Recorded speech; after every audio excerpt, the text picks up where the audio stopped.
His live stream had 40,000 viewers. I was one of them, and I was about to ruin his entire night. Are you ready? Everyone posts at the same time. My finger hovered over the screen. I thought about the dinner, the wine, the way he'd smiled at me like I was the only person in the room. Then I pressed send. Chapter 1. The beginning. I started my channel because everyone around me seemed to be making money from it. My college friend Jessica had brand deals, a following, and the kind of lifestyle that looked effortless on screen. She'd post a photo of a skincare product, and 300 people would buy it by morning. I watched her do it and thought, how hard can this really be? Harder than it looks. That's the short answer. I didn't know how to edit, didn't know how to light a shot, didn't understand why some videos got traction and others disappeared into the void within an hour of posting. I uploaded 7 videos in 3 weeks and got a combined total of maybe 400 views, most of which were probably me checking to see if the numbers had changed. You just have to show your face more, Jessica told me one afternoon. People watch people, not just content. They want to feel like they know you. That feels weird, I said. Everything feels weird at first. Then it just feels normal. Trust me, the second you stop hiding, something shifts. She wasn't wrong. I uploaded a video where I actually looked at the camera, talked naturally, didn't spend 45 minutes trying to frame myself so my face was barely visible, just showed up. The views tripled. Then an email arrived. Chapter 2. The DM. I'd been following Ryan for about a year. He had close to 2 million subscribers. Lifestyle content, travel, the specific kind of aspirational life that makes you feel like you're missing something, without ever quite identifying what. He was tall, photogenic, the kind of person the camera liked. I had notifications on for his uploads. I never commented. That felt too exposed. But I watched everything. So when his name appeared in my inbox, I read the message 4 times before I believed it was real. Hey Emma, been watching your recent uploads. You've got something genuinely interesting. I think with a little direction, you could grow fast. If you're open to it, I'd love to grab dinner and talk through some ideas. No pressure either way. I saved his contact before I'd consciously decided to respond. Then I typed back. He replied within the hour. So glad you reached out. I was worried you'd think it was strange getting a message out of nowhere. Are you free tomorrow evening? There's a place I like. Good food, good wine, low-key. We can talk properly. Tomorrow works, I typed. I spent the rest of the evening trying on clothes. Chapter 3. Dinner. The restaurant was nicer than I'd expected. Candlelight, a wine list I couldn't read half of, the kind of quiet that meant everything on the menu was expensive. Ryan was already there when I arrived. He stood when he saw me, actually stood, and smiled like he'd been looking forward to this. You look great. Seriously, I almost didn't recognize you without the camera angle. Is that a compliment? Definitely a compliment. Come on, sit down. I already ordered wine. I hope that's okay. It's a good one, I promise. We talked for 2 hours. He knew what he was talking about. Gave me real, specific advice about thumbnails, about pacing, about how to pitch to brands without sounding desperate. He said he'd leave comments on my next 3 videos and share one of them to his community tab. He made it feel like a collaboration, like he saw something in me worth investing in. You're not like most people who reach out to me, he said at one point, swirling his wine. A lot of them just want the follower bump. You actually care about the work. How can you tell? Because you asked me about editing rhythm before you asked me about brand deals. That's rare. Most people lead with the money. He smiled. It's refreshing, honestly. By the end of dinner, he suggested moving the conversation somewhere quieter. I've got some good stuff back at my place. Better than anything on this wine list. And we can actually hear each other think. I said yes. Chapter 4. His apartment. His apartment looked exactly like his content. Clean lines, good lighting, the kind of space that had been arranged to look effortless. He poured something from a bottle I didn't recognize. Strong, smooth. The kind of drink that made the room feel warmer than it probably was. You're really pretty, you know that? Like, genuinely. I don't say that to everyone.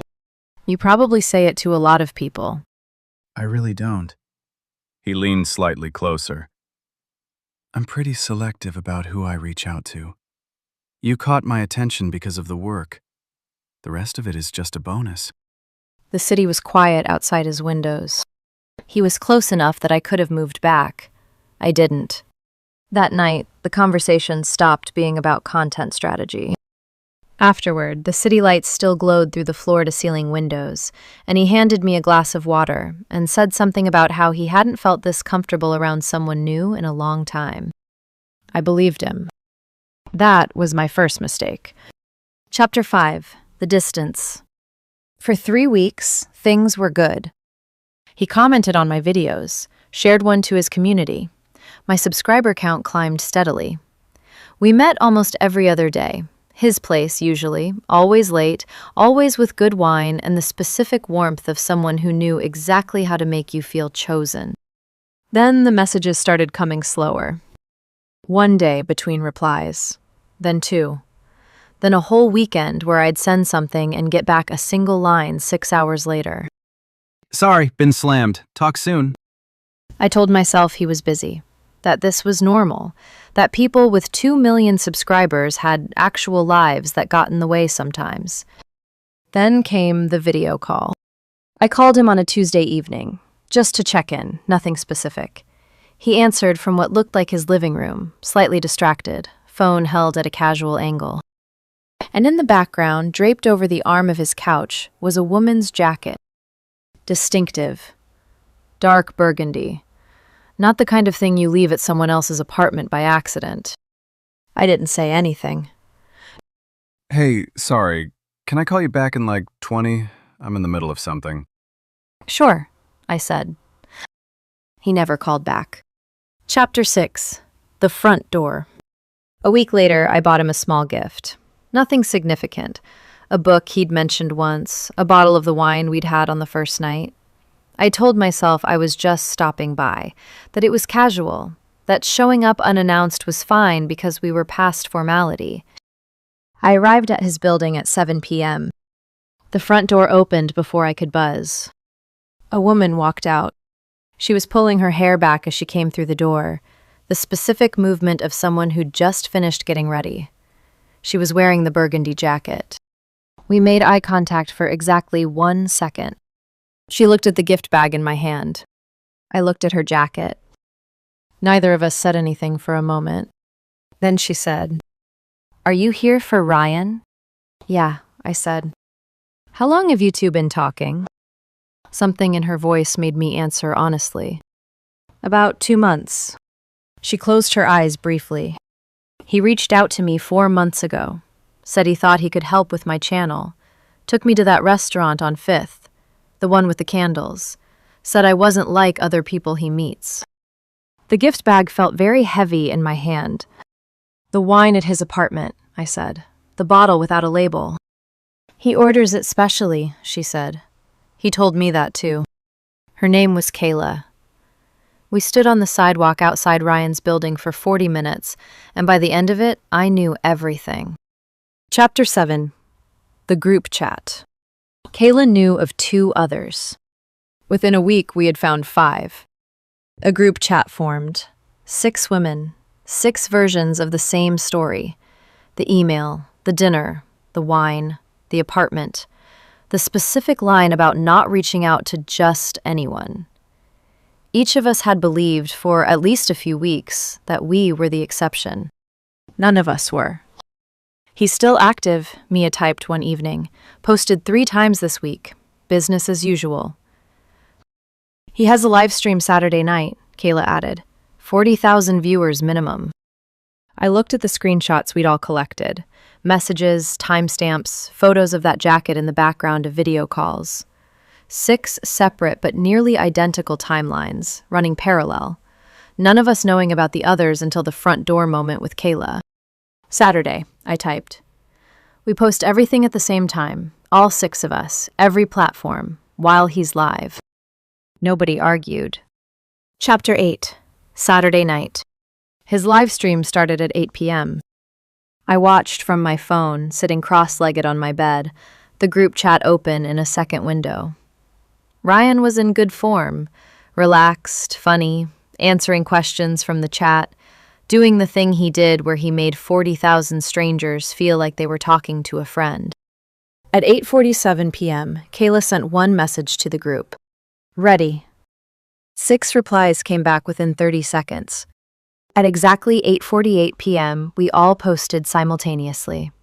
Instagram, Twitter, TikTok, YouTube community tabs, screenshots, timelines, the specific lines he'd used on each of us laid out side by side.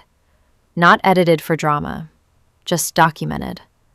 Clean and clear and impossible to dismiss.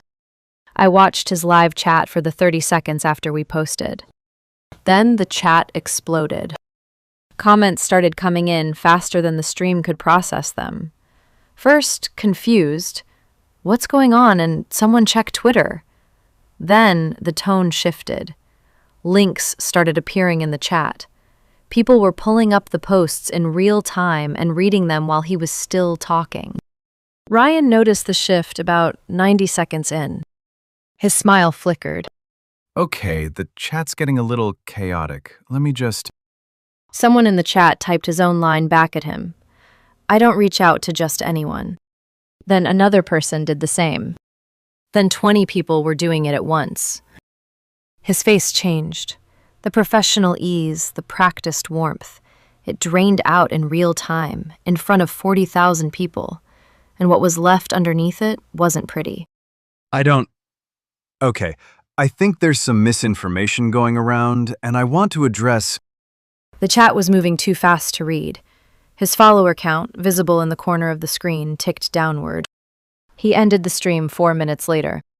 By midnight, 3 brand partners had posted that they were reviewing their relationship with his channel. By Sunday morning, his comment sections were locked.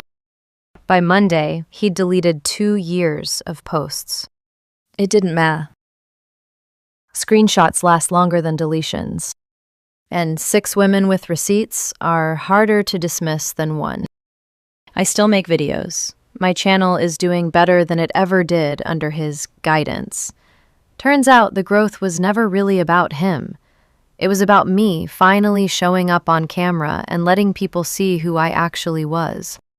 I don't have notifications on for anyone else's channel anymore. And I'm a lot more careful about who I have dinner with. That's where this story ends. Thank you for listening. If this one stayed with you, subscribe, leave a like, and turn on notifications. See you in the next one.